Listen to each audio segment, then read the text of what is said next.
Welcome to the BISP Oracle FCCS Configurable Consolidation Lab. This interactive simulator lets you change ownership, balances and rates, and instantly see how consolidation, elimination, and reporting outcomes are calculated.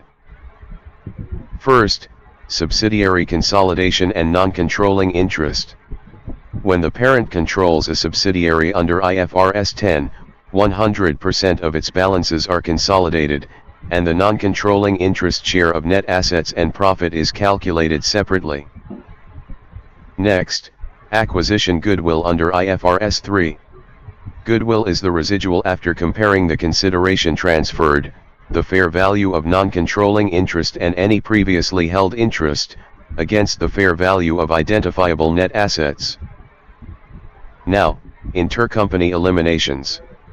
Intercompany sales and cost of sales are eliminated, and any unrealized profit still sitting in closing inventory is removed, so the group reports only transactions with external parties.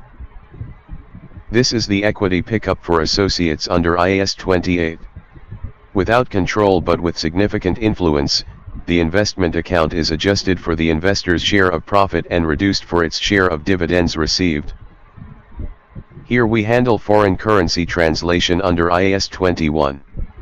Foreign assets and liabilities are translated at the closing rate, and the resulting difference against historical rates is recorded as the currency translation adjustment. This is FCCS rule design.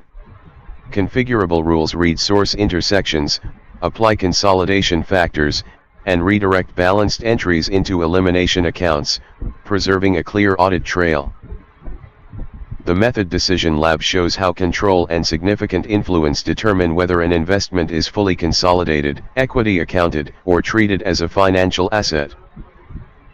The Scenario Manager lets you save, load, compare and export different sets of assumptions, so you can test multiple consolidation scenarios side by side. The Journal Builder lets you construct your own balanced elimination rule, generate FCCS-style syntax, and export or post it as an illustrative journal. The Validation Center runs automated controls across every module and simulates a period-close workflow, flagging anything that needs attention before locking the period. Finally, the Compliance Map ties every calculation back to the relevant accounting standard, so you can see exactly which rule supports which requirement. That completes the guided tour of the Oracle FCCS Configurable Consolidation Lab. Now it's your turn. Go ahead and try changing the ownership, balances and rates yourself to see how the results update.